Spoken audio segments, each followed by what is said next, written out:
Mātou tevi I alawa lo swafa le tua lo mātou tama. O le tama le alo ma le nganga pa ia. Ia whapaleina pe oile vi inga I whavavau. Si tia lava oile nei lava I tuaso. Awa utele na waa le tua lo walofa ma lo wanga le lei. Tau e ono mātou vivi I mwhawhiteia oe si tia lo swafa I mea pito lunga. Whapaleina oe le vi inga, o le mamalu, o le whanitanga, watu ia te oe le tua.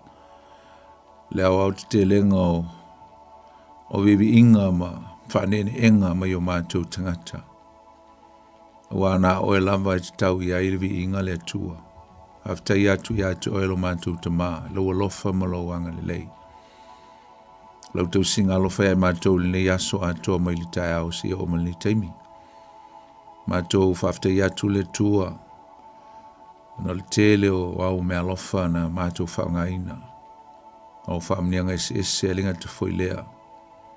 Lau puipuinga ma lau leo leonga. Mwhaina te taia mai mātou le nei fiafi il manuia. O asa mātou I fiau mga luenga. Sa mātou whia ilunga o wala. Ia sa iei fo ia mātou mātua e no fale tonu o mātou fale. Nei mātou whanau sa otu ia o onga. E whaaftei le tua wai un nei aso le manuia. E mau whapopoina fo nei aso I aso lo mātou wola. Whaaftei le tua. Whaaftei tele lava. E vi yellow swafa. Mātou o mai le fiafi ato e le tua. Tui nātu ia ato e le mātou pol kalame. E whaatasi mai ma e whaau mai me o malava le a mātou talanoina. Te talalau e whiong pa ia mau mātou ma e fo ise vaenga mātou te whaungaina. Talo ina ia saunotu saulau whio ala le whaungaina I mātou. Whetalai atu oe e mātou whalongo. Mo fo ise mea o ngā, mo ni au onga tā ua e so soani lo mātou ola whale nganga. Olo mātou iei nei. Whamni e iau tangata, e o lava tangata Samoa lo mafuta mai le fiafi. E whaau ule lato whalongo, whaau mai fo eili. Au auna nei, whaungaina moe, malo fina ngalo. O ne isi nganga I whalawelawe le tua e le mātou whalongolongo. Ta mnui atu le tua I na ia mātou ainga le fiafi. Angalele inisio na ia mātou ainga o lo e li tāng sāri nei aso no lauwalau. Tālo I e whamafan whaneina. Amni ngata fwoi leo nisio lo mamai, nisio lo, e ni mana onga tū ngā lea tua. Oio lea tua te whafungaina o mātou mana onga. Te tālo mawalau, whamalmole se e whamuni atu ia I lato uma. E ai ufol ngā luenga nei pō, e tū maupe ia te oelevi inga o le whamanu o le whanitanga. Mai ai mātou, ia le whatau waa. Na ia vi ia oe Yesu, vi ia oe lo mātou li. Wala toa le mātou te talo le fiafi. Amen. Ia e whatalo whatu fo I Samoa, e lau whasausonga le fiafi, lau whaafonganga ma le tātou whelo inga fo I, tātou mafuta le le fiafi mātango fio, tā pena masau nia le tua. E wala le tātou polkalame peona masani ai, ia o tātou polkalame fo nei peona masani ai, son fote tasi il tāla walu, tutu lau penga le Loloto, au nā tuai folto, au nā nei ponifonti, tau tuaina oe e le upo le tua. Mo le tuai fo isi whamnianga, mo so swani mai le fionga le tua, so swani ia I tātou uma. A wala tātou sawalinga o lo whia nei. Ia, e whatalofa tuai I le ia manu malu si o tātou tunu, au na le tua mo tō masiofo I so stovine, e niso mafuta man le fiafi o lau whinga luenga whatalofa. Ia tau tau lau whinga luenga. A lornga lue, ma lolo staulanga lwai sau mbai atu. Whatalofa atu inai o tātou tu asin sina, ta mama tina o lo whapena ona mafuta man le fiafi, whaptoa le whatalofa, ia tau tau le fiafi. Ia e whapefo en whatalofa atu inai o tātou tamati nā usum tu whawhine o lo whato toli e tono mauta ngase tono o mauta malawa. Pe whalawa se meo e maua me lei pol klame au e mawhtia I ngase o le tino. Ia lo whangia le tua mawhanawhana ma whamalolo atu ia te oe e le nei lava fiafi. Manatua nai o tātou usum tu whawhiri tono whalpui, whatalofa atu ia te utou ma le nganga fia. Ia whapitoa fos whatalofa lau whinga luenga ini sio ngā lulu e nei pō. O whea se meo e whinga luenga ma ngā lue ai, whea fo se atunu, o whea se ai, o whea se o ngā ala. Ia o e mese foi lo maota, e mese foi tono whinga luenga. Whatalofa atu ia te utou umalawa le fiafi il swafa o le tātou li o Yesu. Ia e whatalofa i le pa ia le silasi o si o tātou tunu o lo whapena o na no pia i mano nofo mau ia i waenga ese o le lolangi lei lolangi tātou te no nofo mo wai o tātou te ape mo ese mai na i o tātou ainga sa ili le manuia ia po whesea tunu o le mafuta mai ni fiafi mai whalongolongo mai whatalofa whapito atu ia te tau ai vonisi o malanga mai si o tātou atunu pele o Samoa ni fiafi e New Zealand nei mesele ai o kilani whatalofa ia te tau e vonisi o sauni malanga atu Samoa nei fiafi ia polo pona nei mala so tao ia familia le tua i whainga malanga e man tua fo inisi o lo asia si mai ma ngai mai so se tunu tono nei ai te o kilani ia ono mafuanga ese whatalofa atu ia te tau a fai fo steimi mo mole nei wa e whaafonga mwhalongolongo ma mafuta mai ai tātou Paul Klame nei fiafi o tutu le Upega le Loloto whapitoa whatalofa ia te oe ia aua te toe luese nofo ai matu ai pe na le ngilo laula au ia po lau telefoni le tio TV po le alava se awala o le social media o lo e mafuta mai ai ia tātou mafuta e tala foleiva ia o na whamai a foi leo le tātou Paul Klame e familia atu foi ia aso soifua nisi o whailunga ina aso soifua le nei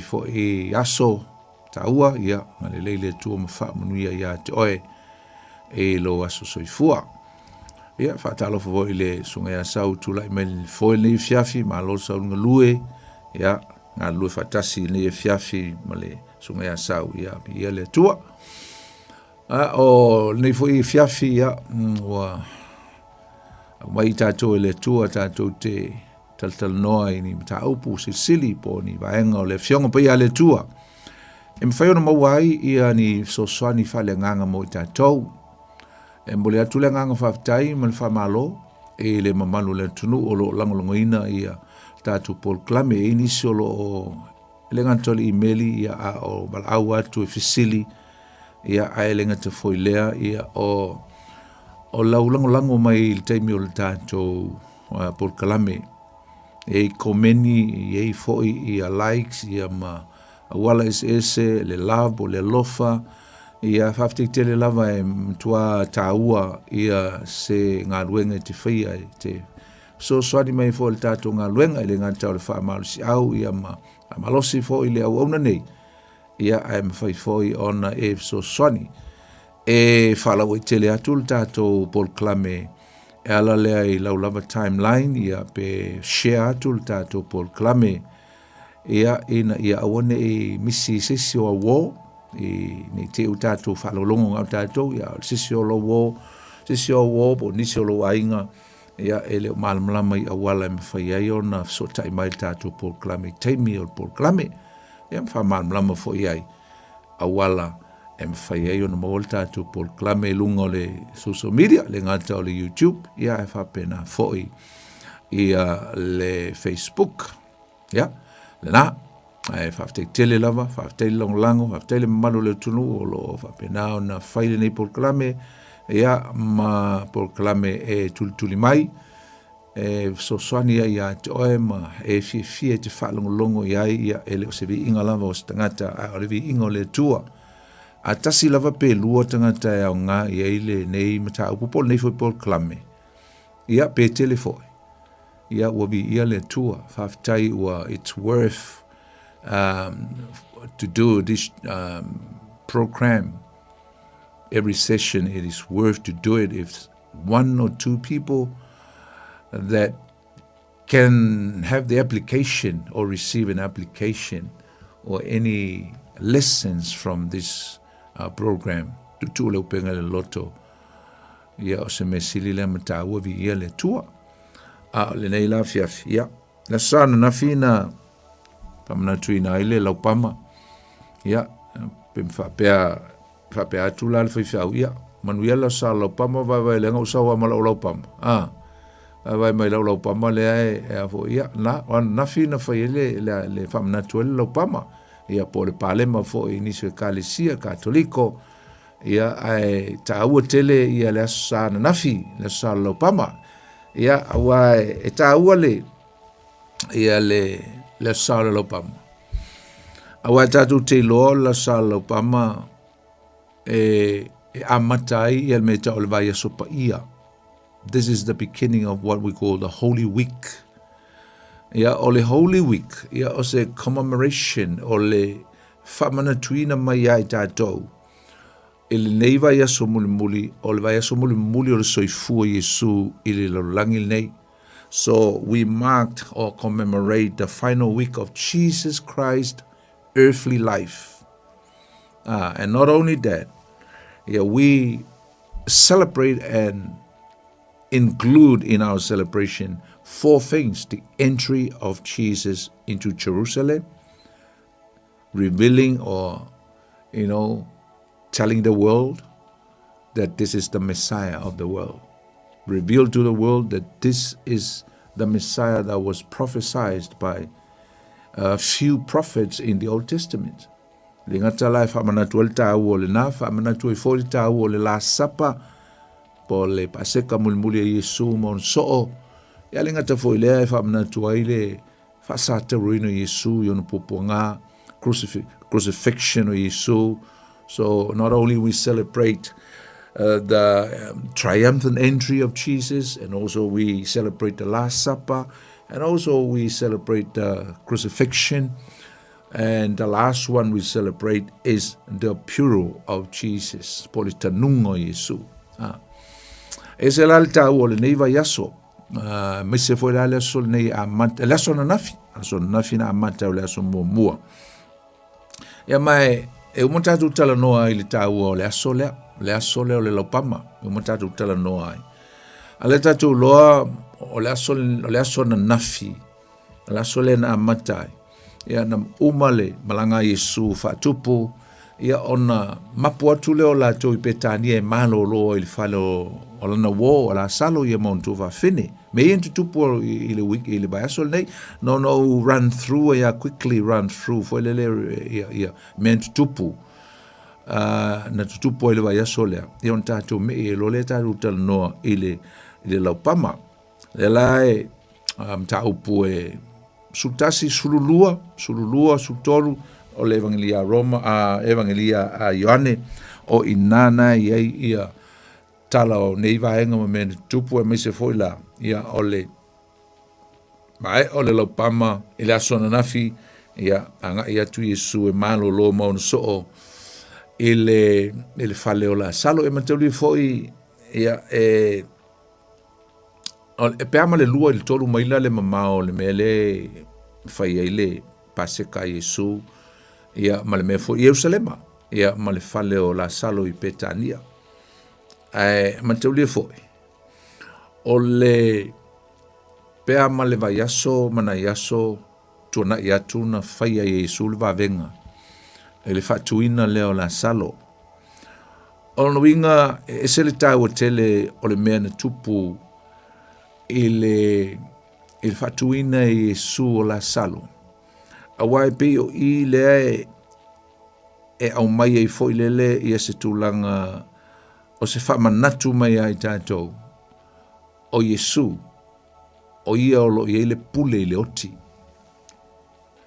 o ia e mwhai o na toi tu mai wa lena i fatu tuina mai fa ola mai ma toi fatu la i mai le oti po la salo a le wa mata ona i le mele le utoi fo i Yesu le fale o la salo toi fei loa i ma la salo le wa pe ama le vaiaso ma ia vaiaso mani aso talo na ola mai toi moia ina i le sala le o laupama ia na olo le aso ngafua po le aso lo na lua le aso la le na toi malanga mai ai i Jerusalema mai taua ia e maka le aso ngafua ia po le aso lona lua foi le aso pa ia.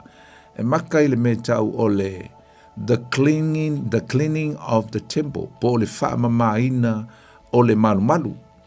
Lena malama le taeao ia malanga mai Yesu monso o le whirangalo Yesu e o se ia oao ma se o a matao na ba ai le ngā ioi le nganga o le tuam pe isi avanoa e oao ai ia ma blessing ministry e whai o i tutonu Jerusalem ai mise lava ia le malu.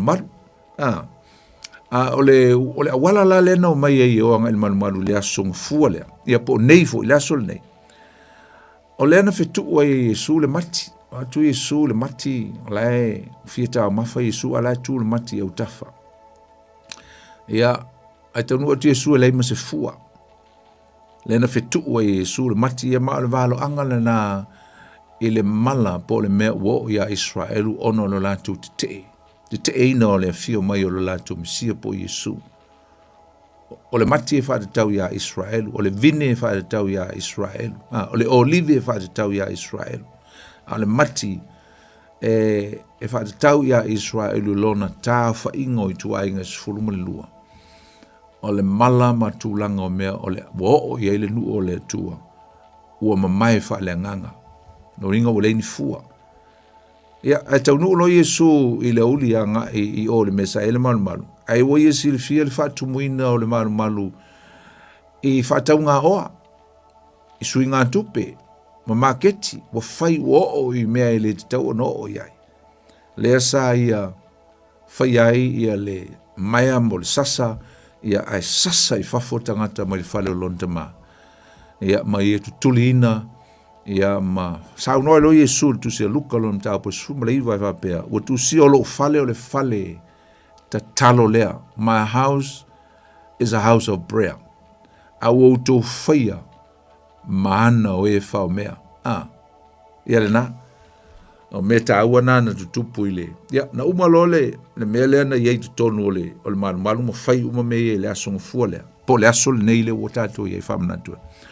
O le fiafi to e foi anga i petania i le whale o lana wola. Salo pe o i lava lea e. Whai mao i ai le vai aso muli lea. Na e tala noa mai ei le tusi ma tei o le mtau pe lusu maltasi ia ngai ei le afa o le mtau puna nga i le whai unga. Sau le aso lona lua. Le aso lua. Ia po le aso lona tonu fo ilala na le vai aso pa ia. Ia to yo i fo i Yesu nga i Jerusalema. To yo fo i fio fo i ale senta po le ngā tonu o fea o le malu. Fio ia i na wosu fo ilala le tai au. Ai o tu Yesu i le mele ana na ia fitu ina le mati. Ai vai atu onso. Wa mamai mo ia le mati. Ya sola le tai au tu po el melna, po le solua, po le solona tolu na o le vai sopa ia. Ya le na o Yesu i onso i le vai ngale na. I le fai mai onso wuita fiolai. O le mati le na fitu el tato li ile le o mamate, mamai mai o leini lau, ia wa lau ia o to ulu, o mamai, o mango. Ringa la lua me lei, leini fua. Toi mamango uma lau e te tau o na lanu mea mata o siusi ia lau o le afo ia. Le mawhai o le mati e tau le loa atu o na fua. E mawhai o na wha lilo fua i tutonu le la au le mati. Ia, loa tu Yesu, wa fiu e au, ese su e ia lau te tele o le mati. Le ai mani fua na ia, o le mela leu tupu, le ai ni fua, to le ai mani lau. O Yesu ina, o na so o le tulanga o le faa tua, le tāua tele o le ola faa tua. Ia wana pia no tāua, faa tauanga i le malo Israelu. Ia le mele o whai Yesu. Pe se valo anga i pe o se mea e wha tai mua ai le mea o le atupu ia Israelu. Pe ao o le teimi e wha tafuna ina ai Jerusalema. Ia i se teimi e lumana i atu lena tupu li ti a. Fitu se fulu. Ia tau nua le whai Yesu le malu. O Yesu. A isa e la ma lau sifia lau whai tau lang siri. Lau whai tau langa lau wharaseio. Wha longo lau ria ia Yesu. E ese a le matau tia o onga Yesu. Fisiringi ai le mana. Fisiringi ai le pule. Ia, po le pule le whai Yesu nei mea. E po i fo ina. na mawhai on tu uina na whaatangaina Iesu e whai nei mea ele maro maro. Na silifia le leila Iesu le aso lea. Wa matana tau pule lau lea. Ele ita male loto vale ma loto leanga lawa ia le whaalongo atu le tautala le mana ma le pule la ia te uwhatu le pule mai lo utama. Tau pule lola ule ia se mai lei e Iesu. Ia. Mai whai atu ia i la tau i lola tau whaamsinonga ma tautia o le aho o mai nae tau ele matai o luas fulu ma tolu whai po lusu ma wha e o le tolu ma tolu. Ngai tauta sao Iesu ele unga o la tau ona o le la tau te e ma la tau le whaalongo na ie le matai o lusu ma tolu whai po lua wha tolu. Your judgment will be coming. It's upon your head. E o mai le mala ia te utau mo le meo le atupu ia te utau. No o lole i le uli ia le fiafi ia o na alu lea o le savalinga Iesu mo so o le mongo o live mataulia o i le matau po e lusu ma le wha o le tuse mataio. Le ia i tonu ale mele. Lefta o ese mai le manumaru. Ai o mai loa ai pa ia tulo Iesu i on so o ina le mata. Fa unga o le mata upu. Po la mtanga o le mata upu lusu ma le wha. Fa atu Iesu o le malu le tu te vai tu ai. O le a o le petia o te toi fausia i le aso e tolu. Tu ua lei ma fau le uli ia o fetalinga ia Iesu. Ma olo i le mongo o livi. O lunga le mongo o livi ma. Na o Iesu se i faisa o onga a on so. Wa o taimi muli o Iesu na spent ma on so. Ia aile i toe, aile ialu o iei popua ngā, ia ma fio toi o iei i lon tama pe a mai, uma nei. Ua, wa otu nei lai lunga le maunga, i lea sola valea, lea solua. Alai ma fau lau li ia le fitalenga lea Iesu. Fesili lo ia Iesu le mata au po lusu malfa. Iesu, po a fe e tupu aile, pe ne fam talanga mea mato. A fe e tupu ai mea na fe mai eila lo talanga le manumar. A fe tupu ai. O a fe fo i le unga o le lolangi. O hani fai longa mātou te iloa ai, ua lata mai le unga o le lolangi. Maloto e fio mai. Tangalo Iesu wha amatala i elm taupo lusu malfa. I lunga la le maunga olivi. Ma tilo atuanga i lalo, i le malu. I le tatia mai o le malu. Ua whaano no Iesu, ua silfia le meo o le malu lea. Whamalama lo Iesu i onso, le meo le atupu. E mai lau tātou lo le wingo le fitilenga Iesu, le ai e leo whaatitau a ngai, i le malu i le teimilea, ma le tolu aso lea.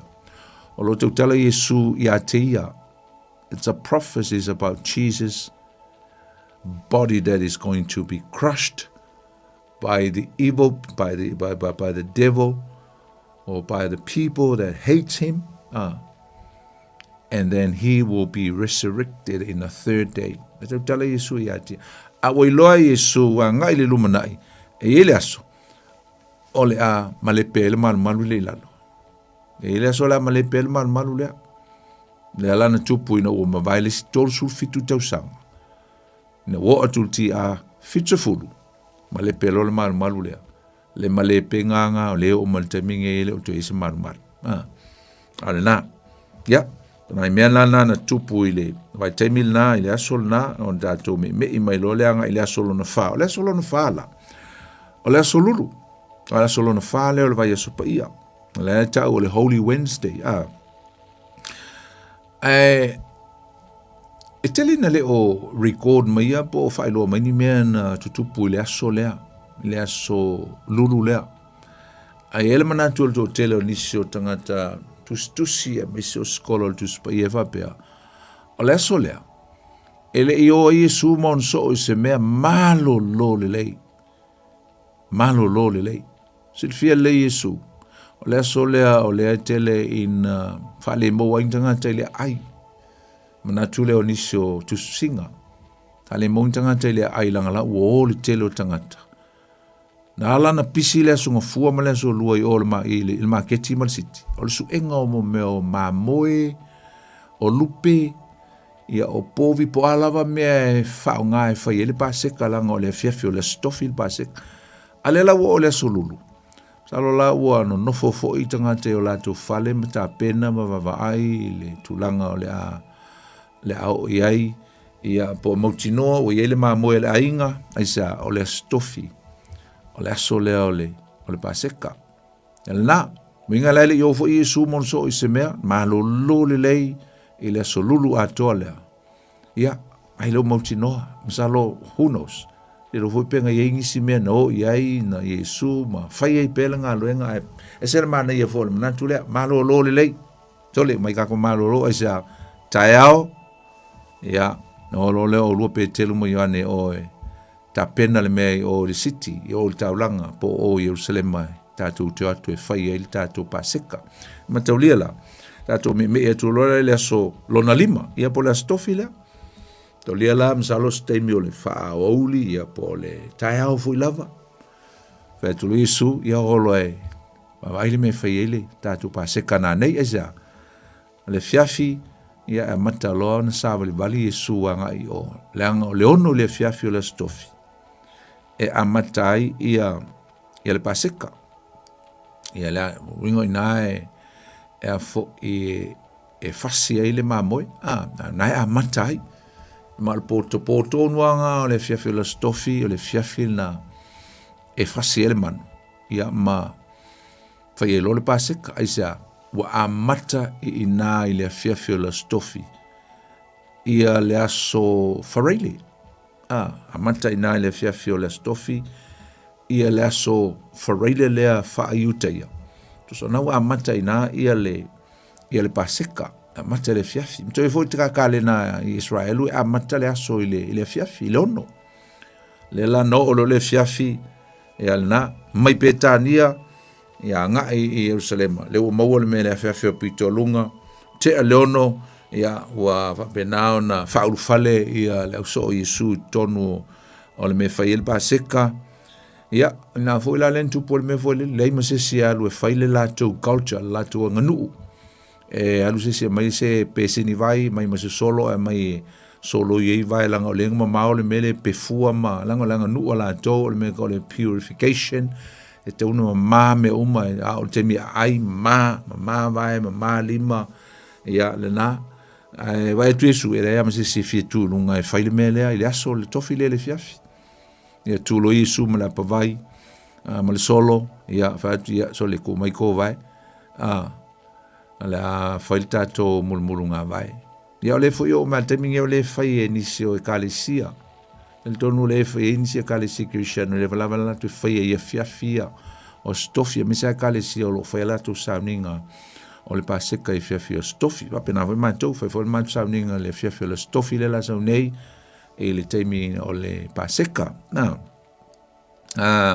le na le o nga matango fia na maua mai foi na me ia mo le famolunga male va vai solo po ai mo le fia au na mon me le tu oi no fa em tu oi tu langa e maulunga oi lis le ngang fa maulunga ma le ngang fa sau sili o fa mai le sole oi kaunga alu le pa vai fa mai le oi kaunga ke lo pe te lo ama yoane tanga mo taunga oi fa fa te inga isi oli ila itia isi oli ia halu se sola o le pa vai ia va vai la le wala ku master le master le pa vai male solo fa le nga luenga te una fa le oli ia isi alfa maulunga o ina e foi tatou na me na mai alea ia fai la tu paseka ma ono so o se maftanga fa noa ia mina yeli fia but sa yele very emotional and very folele sorrowful and tense ile tulanga foi le woilo Yesu silfi Yesu to pawale o lato fiafi mana yon so. This was the last night or last moment with his dear disciples. Na. E Lucas lufu lua fa po su lima fa mai fe te latu Yesu ya te lato o lo manao wa tele lava lo manao e mo ai le nei paseka mauto. A ole yo I lo tinga. Awa o te fa te atu o te leto e ai lava se I o ina fai wina ile ma lo o lo tama. Upo Yesu. Tal noam te utala to il tulanga. Ia ole. Me ole au ia oia. Ia man la to maftanga mesi. Walata mai lona teimi. O al polo malea nga ilva beao fa la teina ia mantolia o misi au le simea. O te mi leo ia Yesu i lalo. I le aso leana mulimuli leana ia i aile i o lunga le mongo olivi. O ina na amata na faa emo soloa e ai tua fale i ai. Ia tato tamo yuta. So ta i male o staulang sili ia. Ia ofa i aile. Tos fulu. Nai tupe na nai seleni na ave i ai. Ia sengi ngal kong kalake ia. O ko ke pole. Ne la fai kalia umfa alata le lila. Le to te nau e fasioti. Te lia mesili le o mawala tupe. Na no ingala e o e mo e aluar solo e mo le pole. Le pole o le solua. O la usi le fia Yesu langa tamale. O la ua wala tu mana tupe fa alata ia. Se fo le mana ia le o onga tatu te maua mai. Te loa i te mi tono maftanga o la i il tangata o la fa alata ina le te tai. Ia le si tangata e tono le ka le si ele uiloa e le whaiwhau. O la lava i le si ti akono po o le si tama po o le si tina po o le si tangata. O la e whalata. Whalata o le whalata le ringa o le te ma le agree ma le support ina o lau whaiwhau po o lo te tai. Not supporting, stand by your leader, but you're betraying him in some ways. Nai te, wai, e oa masianga whaiwhau. Ara wale wanga iele kupele langkang. Hapia make la whaiwhau. Ma wale unga la whaiwhau. Ke alungi o ke songi ia i pe a mako aku maukama ia o ke alu ke songi ia i ngā ngeile waweao pe a. Ia pe a uman makpaseka ia. Te wailai leanga tele. Mana i o lou tū talangi o lou whaiwhau, muli talangi o lou teitai, muli sesi o teitai ia oe ai tuu ato i ei Loloto. Lau lango, lau support, full support, not a partial support.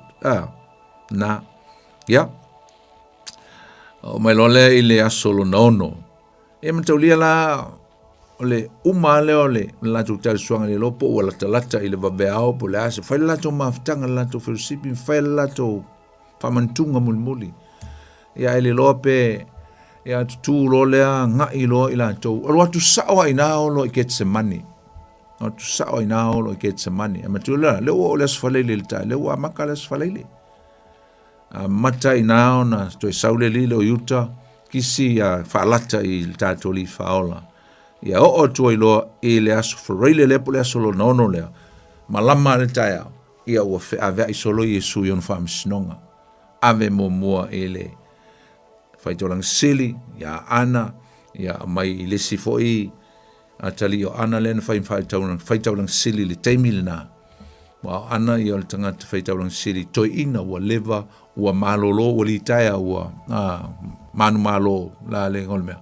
Ua malolo manu malo ia aina ave ai ai fai elfa misinonga o si tatuli o Yesu i le ali i wale o koe mai pola santal ia mai ile ne li le ua o staulong sili teimi le vatu le au Santorini ia na fai na taia o le so valeile le ia nei ua in amelo ia herota vatu ia Pilato Fea Yesu les forele ma vatu ia o ia i ona popua ngai les forele lava lea. Tu atu ia i malona sa tauro. Ia matoso atu lo i ka le varia i les forele lava lea. Ma maliwa i lo Yesu e le oli e pea mali tu lai. Tolu, ma tu foi tolu ai tu lan tau Yesu i lunga o le sa tauro. Mai li tolu a ngai i le ono. E te tauna tu i lalo Yesu i le fiafi o le aso forele. Aisa langa le a matal sapati le ono po la stona ilea le a mata ya tu lo lalo Yesu ya zalo na Silfia o tu lo ya Nicotemo ma le folele o Arimatea setasi o le ulia o suyo la Santorini Suyo to fitse fulu foi le fai fa msinonga maululunga ma fai tonu o le nuu o Utaia. Ava vai nei tangata luinga tangata nei sa langona le Samoa, sa langona le o tia o lātou loto. I le mea atoa le na tupu ia Yesu, wai una whaasa tauro e innocent, e le aisana ang sala. Vai o le suine o lau Santorini. Arimatea, yo po Iosefa lona ingoa e whamai o ia o le au aingo o Arimatea. Ia whatasi e ma Nikotemo foi lea nalu ia Yesu le walu apo. E fisili ai, e le semena te whaia e mawai le ola e whamavau. Na il tusia Ioane mtaupu e tolu, Evangelia Ioane mtaupu e tolu. Nikotemo lea, tangata o le o first say o tangata maurulunga i tonu o community. A o lea, mai isfa te inga e tātou, o le se senga o yuta ma le tangata na mulmuli a Yesu, ma le tangata lai fafo po le tangata lai tua, tu ai salamo, ma sau, ma le liu, ma sau ia Yesu e fai se mele lei mo Yesu. Wawai, o mai lau li ia ame ilalo, to mai lalo Yesu, fa noi le lei, au mai lalo Yesu, le tino Yesu, le lei, a fifi, ia ona, ame lo le lona, tuunga mau. O lo le sovalu la, lo nuinga, ua uma le sapati, uma le stonai, alalala ua o le sovalu, tolu aso na ye Yesu le tuunga mau. Sfale le stonai o sa, a o le sovalu la lea. Le sala le la zaune. O le aso leo le tuitu Yesu, le taiao ponpongi ia usu ia. Na ilo matutu o Maria le Magdara, Maria le tina Yesu, o Ioana, ma Salome, tina, awhai o whaafonga ma le taiao. O le tāua ia o tau tala le lei. O le maveao le tala le lei. Maveao le tala le lei. Early morning of the good news of the gospel. O inga mua tau ia le tala le lei o outou tina. O inga outou tangata e tauna siliona le lei o langa i tonu e karisia. I lengti ngā whaita tala e lengti ngā avengi me maale pe lepe e karisia ma ono le mui ma le to mumu au tina e usu po ma le tala le lei. Mothers that go with the good news, not with murmur, not with gossiping, not with bad news. Le o ma le mui o ma le tala leanga, o ma le tauwha leanga, o ma le loto mtaua, ma le loto leanga i lisi tina, bo lisi tangata, ai o ma le tala le lei. Go with the good news. Ia, ma lisi tinganga ye o Maria le tina o Iakopo. Malanto, maina lanto watu, ia, ua fulia seina le maa mai le tuunga mau, fuela le o Yesu, nina ua whapena ona lanto va ia o le meutupu. Ia, whaate ia lanto. Ia, ele angelu, a wina mai ele tua, ia la angelu tau ia lanto, o Yesu o tu Jesus has risen from the dead. Na ele mateo lusu malvalu, tu la ngelu i tina nei na avea le tala lei au a tau te whewhewe. Na te lusu malvaru whai po e lima maleono. Au a tau te whewhewe a wā o loa o tau sa Elia Yesu whasa tarina e leo i nei o ia. O ia. That's a good news. O tu e tu mai o ia. O le fatu leo le tala le leile tātou tala ina le teimil nei. Ua toe tu mai o ia. Good news nganga ngalangona tina. Lo tina tau. That's a good news. Lale tala na ave tau i la apostolo. Ua toe tu Yesu. That's a good news. Amen. Ya, vi ia le tua. Vi ia lava le tua. Asua la tātou tusi le manteio. Tato to foi anga ile sa po le so mo le vai so pa ia se manteo lo nom tau po lusu maltasi o lona fai upu e fa lusu maltasi fai upu e fa anga ile lusu maltasi pa belo fai tau ina wo nei me uma ina wo tau nu ai le upu perfetto fa pe mai yo to fa ya tu tama finisiona fa auto lo fio mai ya to el tupu wanga malu o ia lo ti o ia le aseni o tama aseni foi no ile o ia so o fa foi e la ua pe on fetela ia to Yesu ya te la ua Wala ina mai fo ile aseni, malita mai aseni ufa ai la tau o la tu ofu mfati ti ai o ia. O le tele o le moto tangata o folo la tu ofu le ala o isi fo i o la tu sala i la la o la o la au for si ai le ala. O le moto tangata o mua mai o mulmuli wa ala langa i la tau fape mai o sana i le alo ta vita. Ia manuia le fio mai swafo le li o sana i mea pito lunga. O ia ia i Jerusalema ona vevesi ai leo le ai uma. O fape ane. O ai ele nei. Who's this? Ona whapea atua i leo le moto o tangata. O Yesu le nei, le perfeta mai Nasareta hi Galileia. Ya, nana. O le aso lea, le sa tonua le ti a tonu. A ta pena ma vevesi ma pisi Jerusalema i le whamana tuina o le whamana tuina o le sauninga o foi lea o le paseka. Whamana tuina o le paseka. La lingona, tausaminga. Whamana tuina o le tausaminga o le paseka, the feast of the Passover. A le stonu halena whataunu inai ia le sakalia e iwa. Whai upo iwa. Lena ufai tau ina nei mai whai upo e whaal. Tusi la māteio. Mai ua whataunu ua i upu na whai mai e profeta. E winga le tama finesiona e ti atu o i le asini. Le whataunu ina tonu ai i. Sakaria e amale 5 se lau tolu se fulu tau sanga talu ona whailenga luenga sakalia. Aile ia fio mai Yesu. A lefto a whataunu ina i. Roinga, wa leva na whatali iei tangata Israelu. I le perfetanga lea po a whea e whataunu ina i. Ai leu whataunu. Te i la le nuu o Israelu. A mese iu teia i tono Jerusalem. Ua vai mai, wa luatu la asini. E luatu ale asini. A luatu lava. A luatu alu le pā po le whaitu toa e te tau o na ulu o tuaile a sini al Mesia le la tau te whatalia. O le alwhai toa le, alwhai toa i sa sae, tatu toa iai.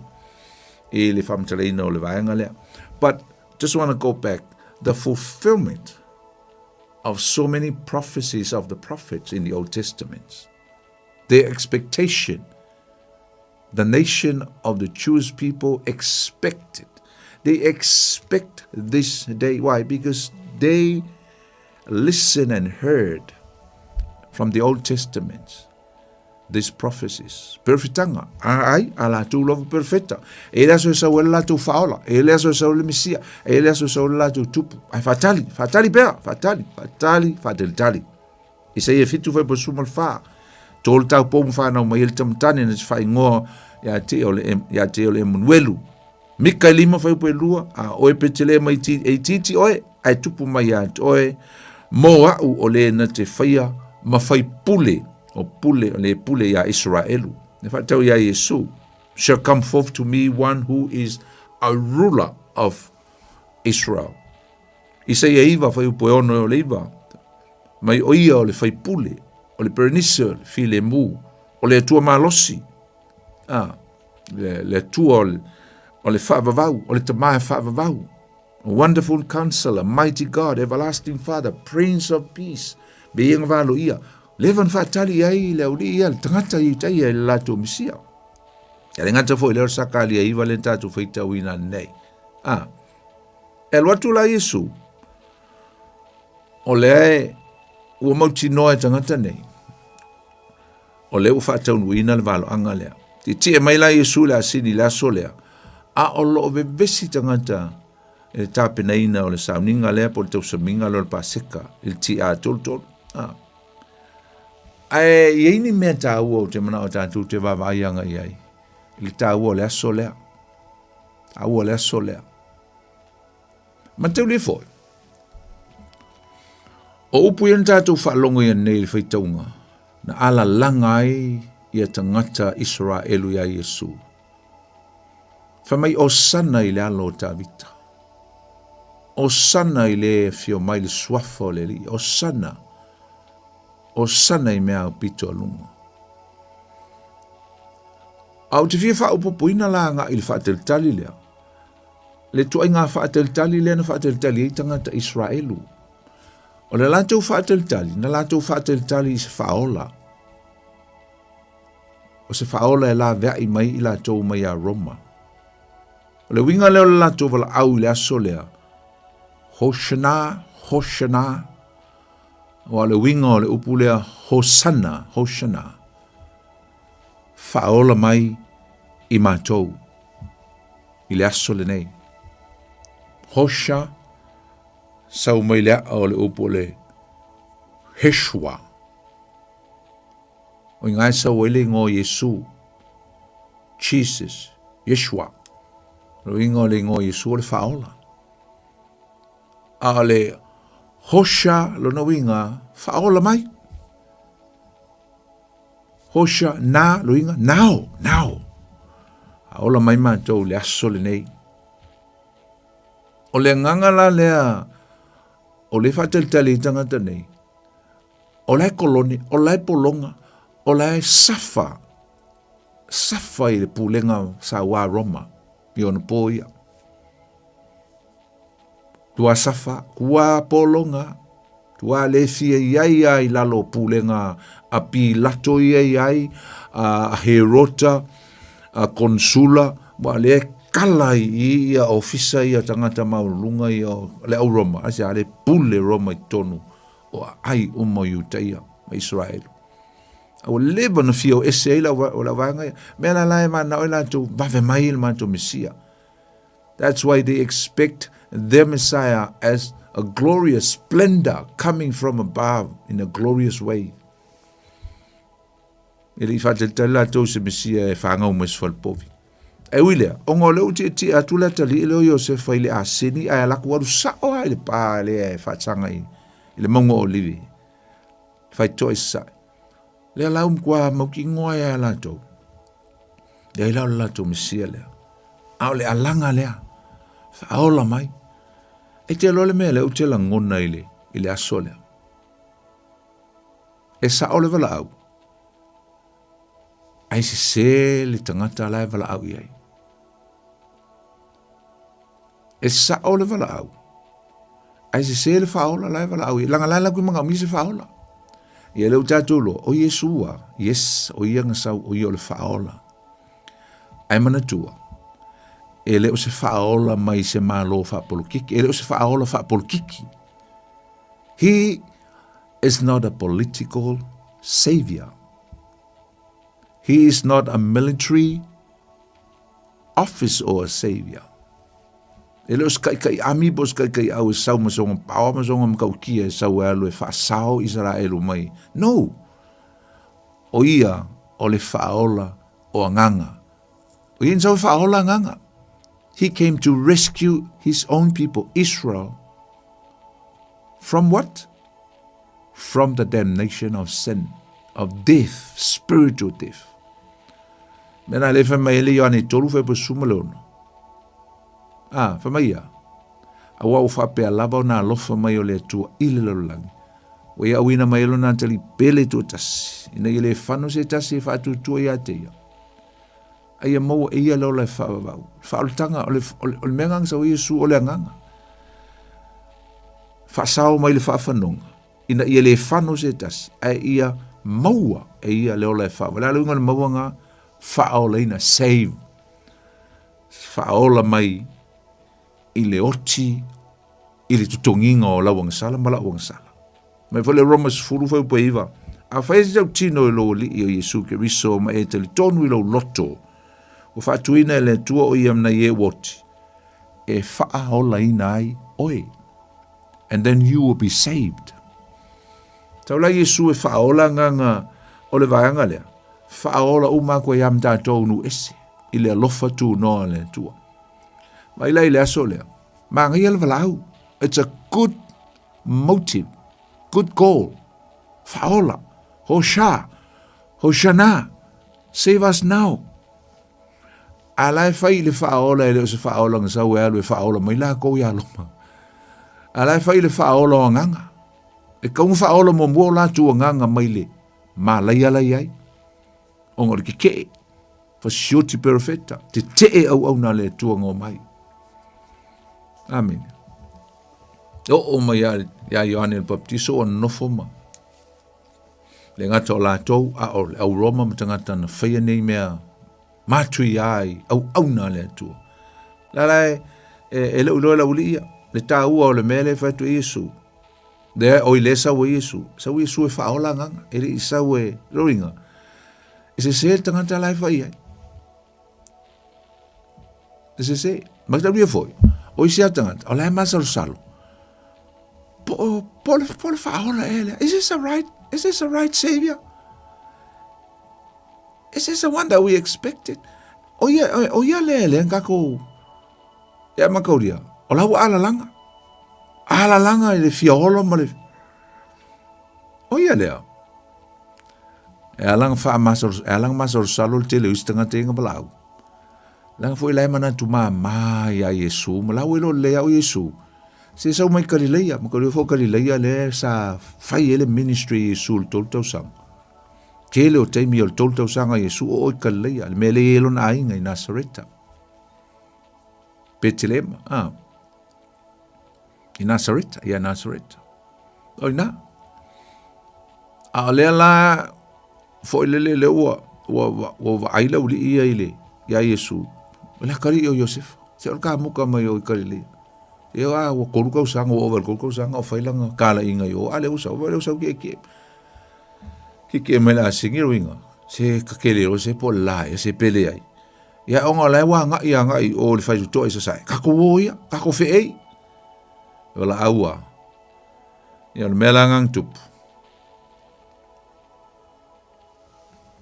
na tua Yesu sa taunga tu Yesu matali mai ta umai le au tu ma le tali mai la to alanga ala tuai la tuai Yesu mo tuai anga i tonu o le fai to ale sai le ima se tali mai Yesu i la olia o ina la pe on tau fale tonu la olia wala to loi le ai la se la le wa sa te taunga fai mai se tala Yesu i le luatu le nga la tuai le malanga solo le umi nga luatu ai ala wa luatu tonu e mataulia la o pa mai na lulu la uli fa pe lulu makaulia la le lulu le lau papa a tu fa tasi male alanga le na langai hoshana a ku fa kasi mai male lau papa le wa lau papa o le failonga o lo fa yatu o le malo le o si yanga yelo o le malo le o si yanga yelo ya lau papa o le malo malo langa lo winga lau papa palms signify triumphant el malo si ila fa pela lo pama ma fa pe aku o le malo lea o le tupu lea o le malo lea o le malo malo and materiala in their mind it is about conquering the Roman o le malo e alu kupule e pingi loma e le o se malo mai le oti fa le nganga al mengang sa Yesu ia manu malo tātou maile angasala maleoti onga ole angasala la lulu ala pa mal ba ngane pa pengi ya Yesu pa pe ai kalima ya Yesu pa pe wole lei now fulfill ya ume umang to fatal tali ai ya tayao po next week I will respond and I will destroy the Roman ele me se kala kero la men kupunga fa lo la tala nga file matu kare si la nga lau pama al melang tu pui lau pama ya kelo wa kakia i solo la wala wa umaili ta wa le manu malole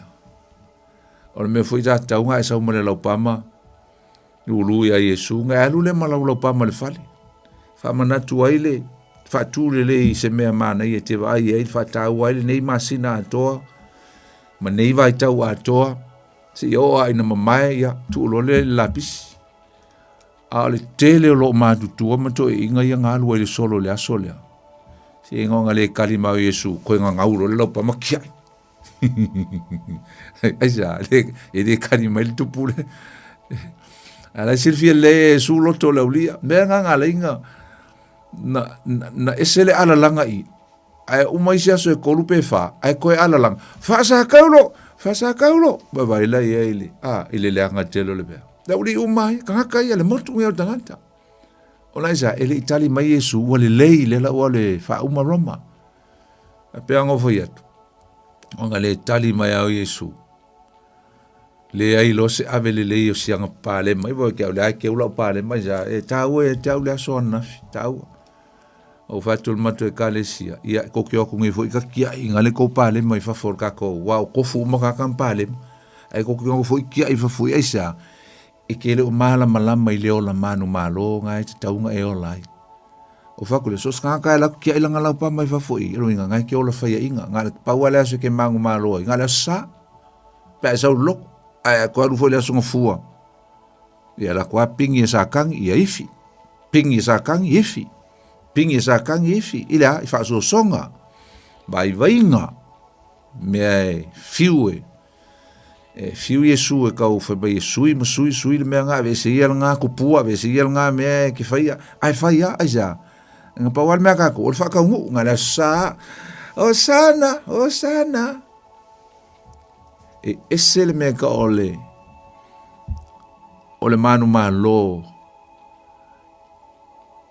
ise event po se talong, ese me ta ole manu malo, iai, ese o talai paulo, ese me ta ole win, ole victory, ese me ka ole overcomer, ai kasi alfa sa mo le manu malo mo il tuspa ia, ole manu malo, mwhinga avele, manu malo i lau fusuanga, manu malo i lau talonga, man malo le si au la kapi le si au la kapanu malo i meo le nei lo langi malo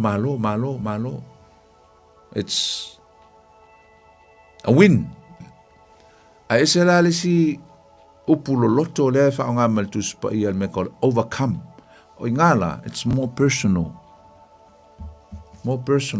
ke walau ya Yesu o oyo le tupu manu malo a lai te o lai le manu malo Yesu le na faia il tunga mau ma le sa taulo o le winga la le manu malo le uti tal noa tuai o le manu malo i le lua taua ma sa tani fa so songa me ngalo overcome o ma il tu spaia tu si Jakopo Peteru e ngata folo tu se fa linga nga stasia se me te vai e kalesia e fitul tu se fa linga o le manu malo, e uma e leia e kare si e fitu ia e taua maltu se whalinga, o le manu malo, e le o fai mai o e manu malo, no, it's singular, e fai tangata e to tasi, nanga e le tau to olua ngisi mo, e le tau o e malu to olua i for on your behalf, ele tau o masatani ai fa pe involve ai lo to lu pe involve ai lo foi fa pe involve le ai e ke usual kai au e face o e lo tau fa le nganga you face and you wage your own war o ila overcome o e malo e malo a oi ai fa inga foi a oi fa non foi upuia dai fa ia e feso o le, lo inga ngal kokasi, o le ua iai, fa mai o le e manu malo, o te avatua ia te ia, e ai ile la au o le ola, o i to tonu, o le paradiso, a le atua. Te anga o whea koe kofu umaku se fiku ngā manu malo, fa mai lisi manu malo ngai ai fa mai a, o le e manu malo, o te whaia lea ma poutu i le manu malo o lo atua. Winga la tau tala uma, o taui mea ia e whai il tangata manu malo, taui uma mea ia i kare si e fitu. O taui e wha te tau i le ola e wha vau, o le ale mea maua le tangata manu malo i wha so songa le temi lei, e maua le tau i o le ola e whaavau. Me umai e wha mai o le poutu, wha tau le ola e whaavau. Le la au le ola, wha te tau le ola e whaavau. Pai ma poutu o le whale o le atua, o lo te utala i le ola e whaavau. O le manu malo foi, wha mai o le manu malo foi, ma tausi ia o ngā luenga se ia o le ngā tanga, o te avatua ia te ia le pule i le nuu. Pule i le nuu. Luenga tau tala i le ola e whaavavau. Tau tala i le authority ma le taui e maua e tātou. Se la le tau. E la ngā fo i te ropa po le aso la ngona ana nafi le aso lau pama pe a whaintou faa mana tuina le lau pama. Le sila mea e se le tau o tele na o mauia o isi mauia e whaatau anga le manu malole no whaatau e mo moli yoane lima whai upo e whao lima wawa i tātou uma o e whana nau mai le tua po e ua whanau fuina born again wha mai e manu malo i lātou i le lalolangi e represente satani le lalolangi manu malo i le lalolangi manu malo i whaaso songa le lalolangi o le nei fo i le manu malo e manu malo ai i le lalolangi po o satani o lo tātou faa tua lava o ai se e manu malo le lalolangi pe a whai o le e le taritonu o Yesu o le alo le tua ana yo upu munmuri ngā whamai o ai se o le a manu malo le lalolangi pe a whai o ia lea e le faa tua i le alo le tua Roma e valu fai pe tolu fitu a o tātou manu malo iai i nei mea umalava ona o ia ua alofa mai ai tātou mumol konito su lima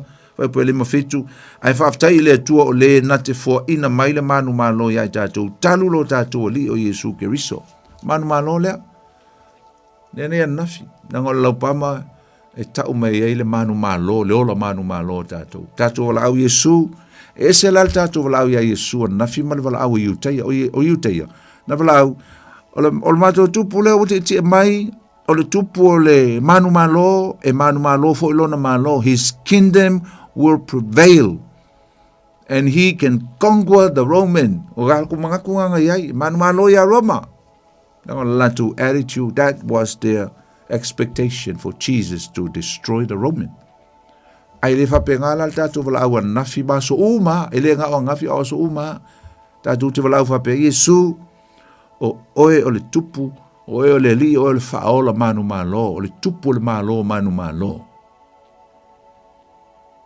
mātou te ola fo i aso uma le manu malo awa o oe ua e manu malo we are living in a triumphant life as overcomers because you overcame temptation and death. E manu malo Yesu ale fe mai tu si ngo feita wi. Al fa tu tua ya Yesu ma ngai ale o tato man ma o ka kola. We supposed to live as an overcomer every day. Ai le fengo fie. E fengta. Ke longa la o tangata o moni Yesu le fe mai o le alo le tu e fa tu tua i el tangata. E o la manu malo Yesu uma. Because life, we are still living in the flesh. O la lava tātou I teimi nei, I le tino, I whaso songa, I ilu I tau o le lang whale nganga, tonu ainga, tonu e kale sia, I teimi I whawhi tauli. E le tupu malo whawhi tauli, whapel tangata man malo, so wha vai. Pai whiau, o wha vai aku maleme, mea ngā te o tangata whaia ina. O tangata man malo, e o mai a whawhi tauli. Anga lua, ai se alanga yelo na taubi. Lava vai anga I le la au le ola, lava vai anga I le poutu, lava vai anga I le nuu, lava vai I le taubi. Se la taua, usom tova fini. Al me muli la se I tope atu le si mele o fiatal no atu manuele I tala ingal tanto lenga. Le taua ia o le ti atu Yesu le asini le no fatu se umona utal no atu le taua.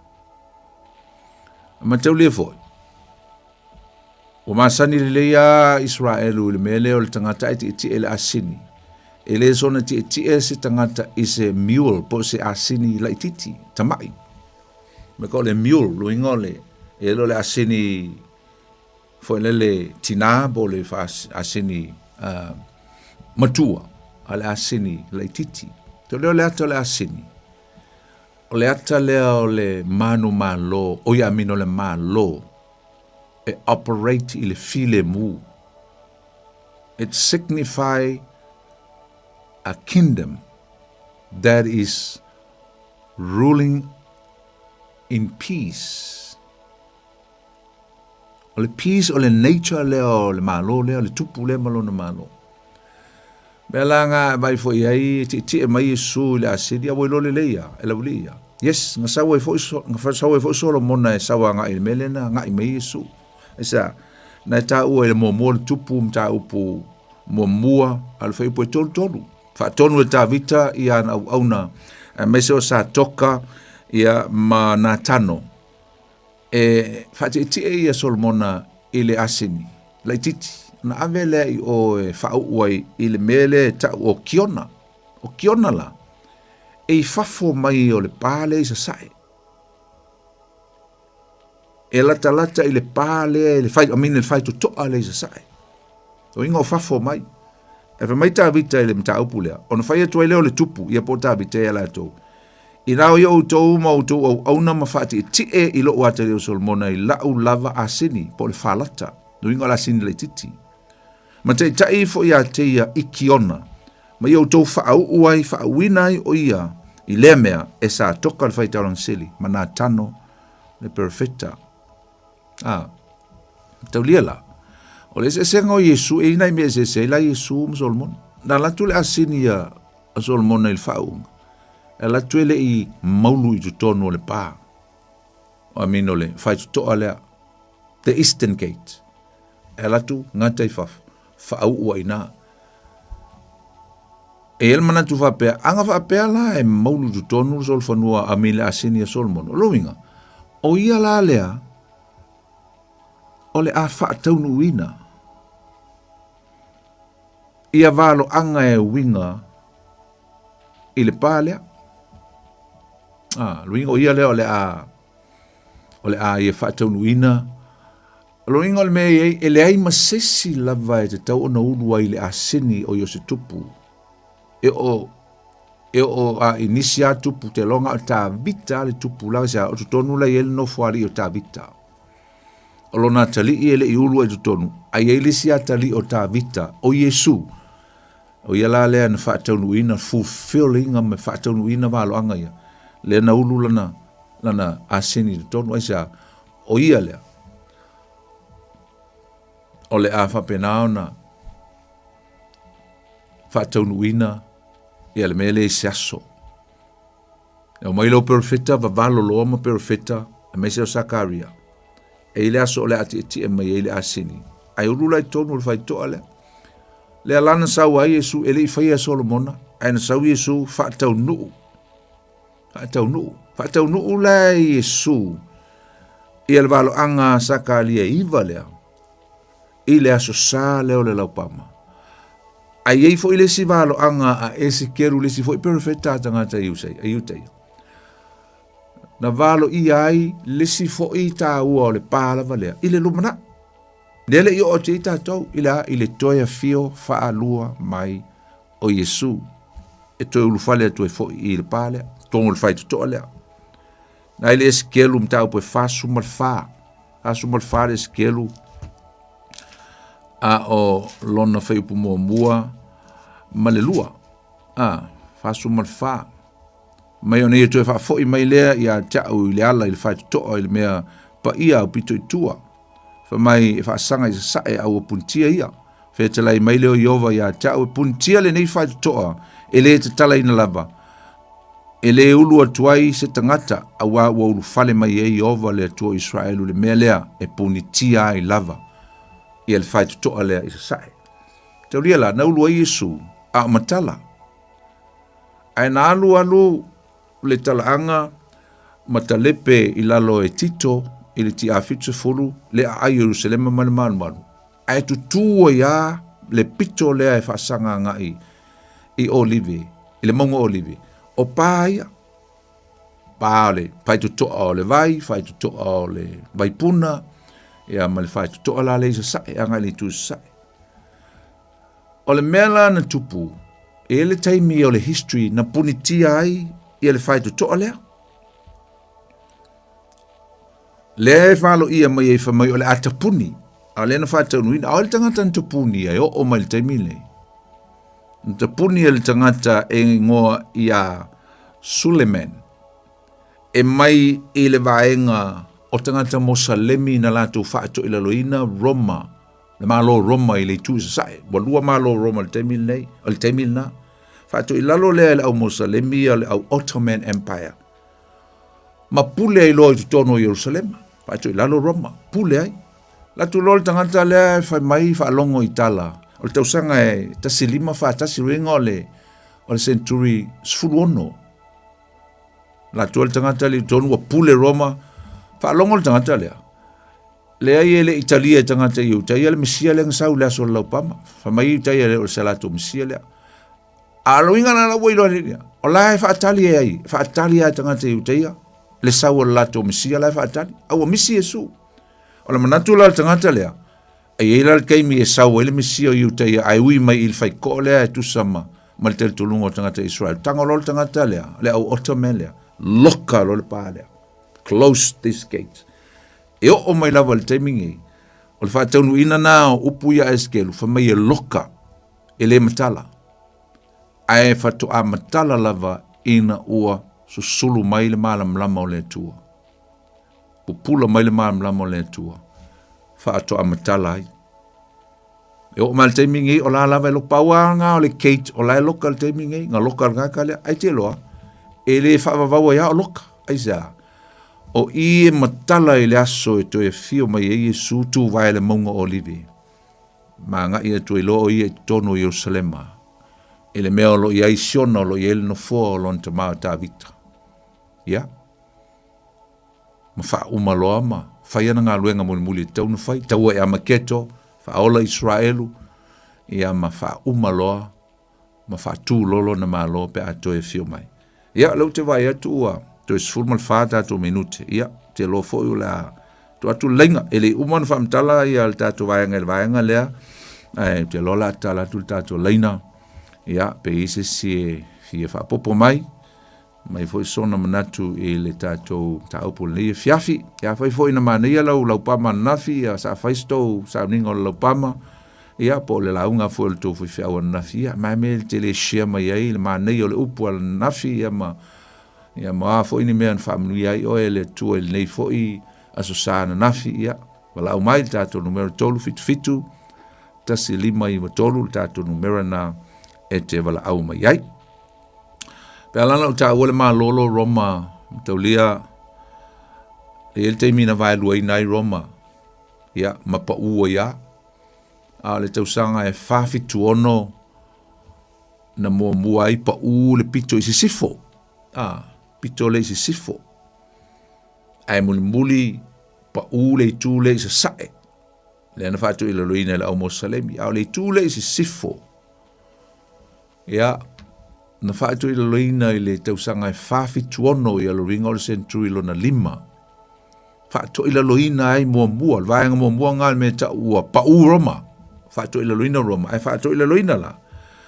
E vaenga au ia o tangata e tau o chematic ia po o chemin po tangata mo meo a fo yo o vaenga e o mai sia mani vaenga e tau o Odessa ia po o kangaka fo I e matautia le malosi sa iai o tangata tau ma tangata malolosi o la tola ia nga lantu o sofa ia le pito lea ma fatu ila loina le vaenga polisi afa polisi fo I malo Roma ia mauti e tuel na vaenga ia po le vaenga tele na wae pi te lea tu le pito lea anga I sifo I le vaeluina lea o le malo Roma ia e pe o le tu vai lea I le tu le isa sae le ana fto a fato I le loina I le senaturis fuluma le lima e le tangata la lea o le vaenga o Ottoman ia po o le vaenga le tangata sai kongo e o tuanga I mai I le vaenga le Turkey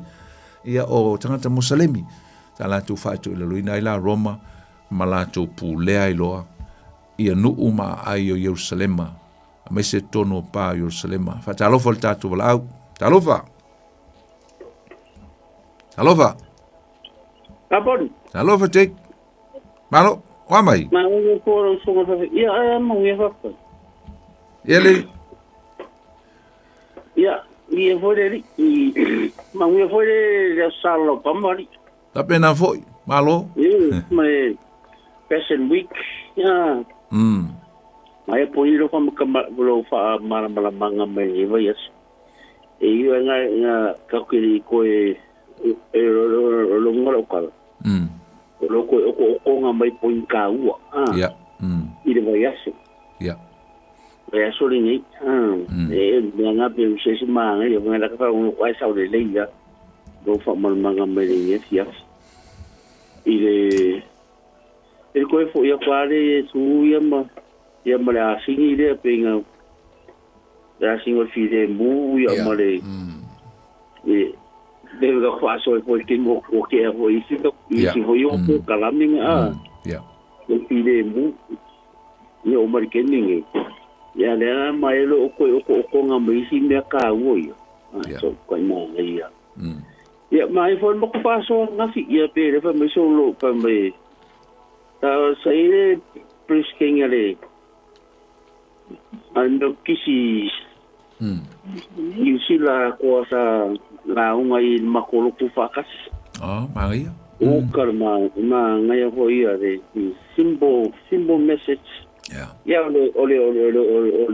ole message ale I think ia makanga kasara ko foi mai osana ai mo pinga yo kaya ko pala kaulo ya ke yes monilo ako si ko is really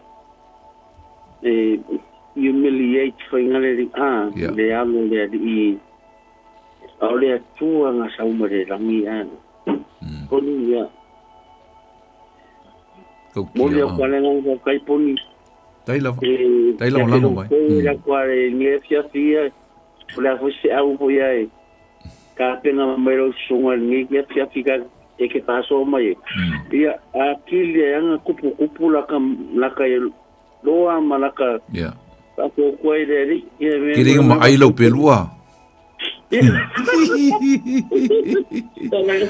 ele ko songa la kalaka ya se si ya o ele pelu ngo ya kwa mai fa solo ko aftai take no por ni que o pelu ngai duo al pelu con cu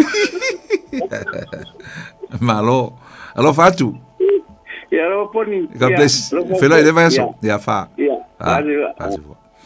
talo falta tu lá talo fa soy fumo ya pasta talo alo oi le sa no o pati talo fa pati ya sa no mai e ai le marca o fia sa o picking a me los la fa malo si au nia fia ai que le fa man se fa que le so fa fia o le mele o le mang malo ya o la wanga lue ko se mako fo ekalesia e ka mio ke fa ma vai men mako ekalesia la ke loa e ka ka le fifi kia ya lo wala ka ko nga wa e si le o besi ya ai lo le fa inga fu finangalo ngai sika ka ikia ai misalan mele pe wai fo le o ya ka kalangwa ma fo ya o ngai wa ka ke se maka ku ai o ke straight sa o ka ya a uloan me fa le kong ka sa o mel ke den ki se me yang mana ya ke den ki o me fa piu man me fa king good o ngala lo ke lo ai e ma fu o me le fifi a ulo inga lo la le fifi o kan ka kia o fa ma vai kan ma ya lo sa ngale fa mai o le ko yalo ya o ke nga ko ngalo ke fia kuli lo aku yes amon mole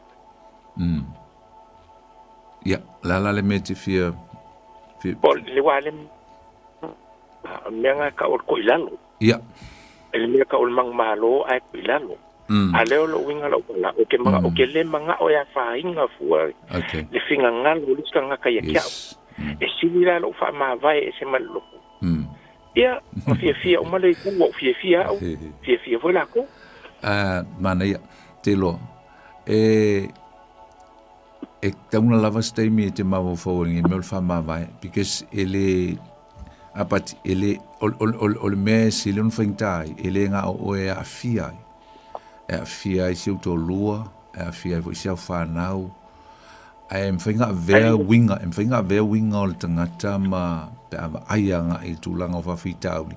Ngā whailau tala la tamaingi ia ingisi foi whawhitauli ngā tupu mai tono si a mātua e kale sia. Mai whatasi foi tangata ngā tupu ia whawhitauli. Nau whapelea, whamai tusu e whailaunga. E whaamaai e ua mea. E alana tutupu whawhitauli. Ona ia tutupu whatasi e foi whanau. Ale tua. Ruinga e whaamaai e lesi e sharp and iron ruinga e avoilele o whawhikauli e moa mai lesi kangaka. Awa alesi whawhikauli.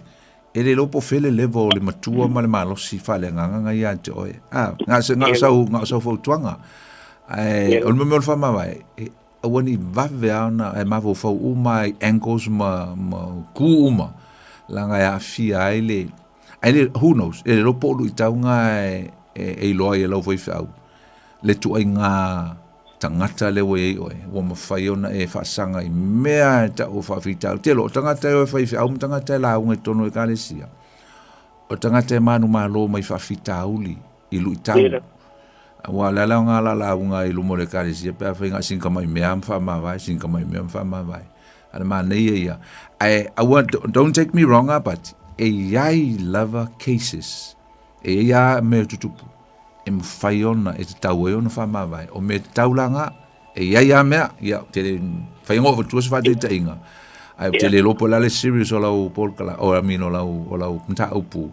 Ia ai ais ta mawhale nganga, ia wa whai o ngotangata, la alu o ngotangata. Ia ele wawai le ta talo, ma le naunau mai o le ta mamal tina whale nganga, ia te oe, ia pi o mea whapena, e whaintatele. Ke le encouraging us ngā te whamawai, se ilonga woa o le ia ma se kala ua. Ua leise si tonu ua, no other options, ia. Nā, whaifili ngā tangata. Abati. Nālo, afkai kere rewa sunga whawhenga, pia neanga ngā kofia, wa ilo ua katkunga, eleisi au ngā koe alwa i fua iei, alau ke iloa. E iei bai ngā le, ilo fie ia kia. Ko ngā mela nele ko karsau. Ia.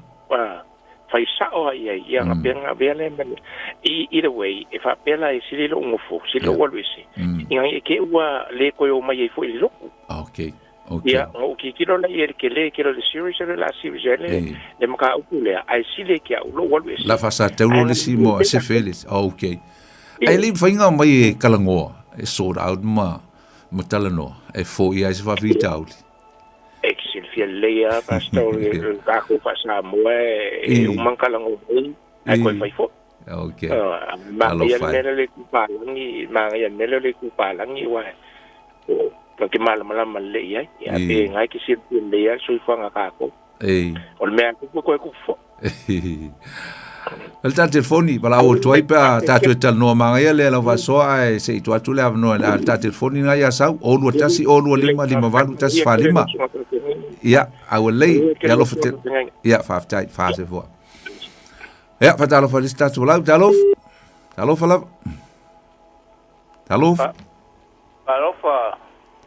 le leau lo sunga fa venga fonki talo fa leau Ya, maro, ya jol toma, ya manguia la saule, palema. Ila sunga, yo. Wa, o pano ko e kalonga me la pam. Ia. Ya. No se ka ko e ka si e ka ol palema. Yo, ka ol palema, ya se e de wo manging si o ka wa pam sante ya. Ya, o pano ko la sa nga fo e ka ko e nga o male lo ku ki la pam. Sa Wow.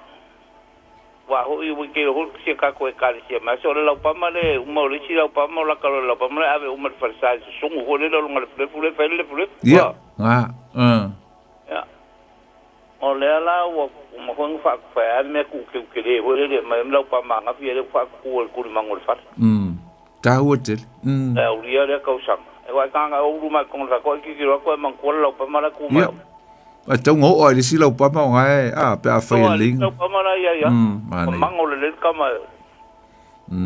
Ya, ola nga ke fa ka wa ngo. Ngo wai fo I ma ko lu kama sa mo. Nga emo wilan papa fa ki po. Al ko nga fusi nga lau papa uma e su ho le ku fa val o ku fa fo le ma ku fa fo ngali ma a mu wala la pa ma fai fa taulanga ia yo a kele ma na mai na me ko sa va ya so fo ma so ma ko ma ia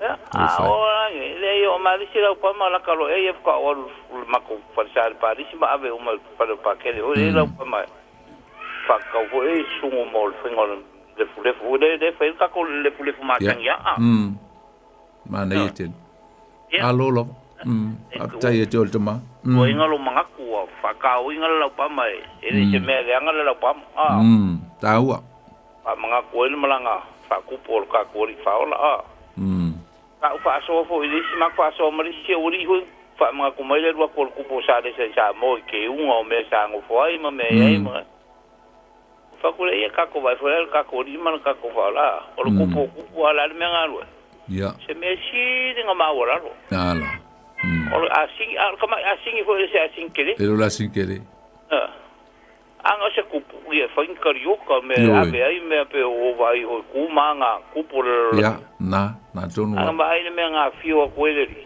so le nga ki e ale ri de mang si ngo fi de mu ko e fa ka va le le vai ka ya okay mang ye tele after la ai ke la fa maro si ye le li ya tu e felo foi leva yaso ya mo se ka manguia mal fi ya ke o mal kinga la inga mal fa nga ya wolele alo fa tu ya to e mal ainga ya fa ka ke le sunga fa fa nga fa tai fa se fo ya salo le tele mo tino le va so le po asa e so malolo ya sa o le so malolo le va so le alo winga la e malolo foi la ma o mo sa ma ke o mo sa ma capo le va so le ai foi ai malolo mai foi ma oi il tato por clame ya tato to e filo ai foi le vai so i tu atu fai na ma tu sa ninga o le o sumaliu foi na fontanga ia ai ngata foi le o sa ninga el polas freely ya ai le ngata foi le o polas to nai o le mada o le rally tina ia foi o tina ia o mata watu le dress ia ngata foi le e o le autalevou, foi le rally e le autalevou, foi la le dress le, no me le fitu, ia o one state way i mangele. Whafsanga i tonu amal kako whale, foi le i mangele tu amal KFC, e te mawai, ia le Harbour Praise Church. Ia pea le se mea te anga iai, fiafile o las freile, e le afo leono le fiafi, ia ngata foi lea o le astona i le rally e tina, ia ma le rally e le autalevou, e le fiafi o le asosa ia ai fai le sauninga i le asosa ia o sia matu aso whanau amnatu ai le anga le leo le atua mo le luas fulta usanga le leifu inga luenga ia e amanoa ia ono lele ia tau le address o le falele fai ai le tongi matu fai ai i paptoe po manukau ia fai ai te naunau i te fielo ia ona e bala watu le ta telefoni o lua tasi o lua lima valu tasi fa lima o lua tasi o lua lima valu tasi fa lima tato fai usi talo fa le tua ia lo soafa nei fiafi o mona o tula upu ma to fa so ai nei fiafi lo matango fi talo nei ia e intau ma e ni meta o ma le nga le sona ma tu te o ina mta ofi fa nga ina mai men tupu le tua i a mese o taimi o le vai aso mulmuli o lo soifua i lunga nei funga ele le langi.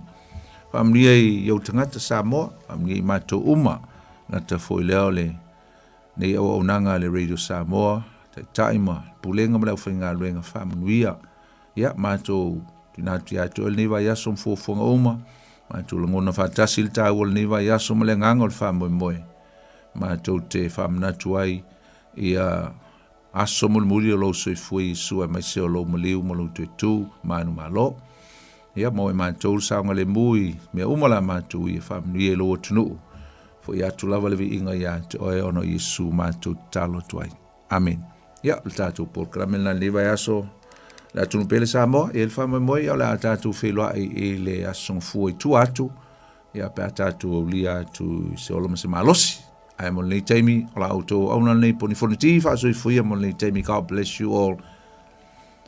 Happy Passion Week.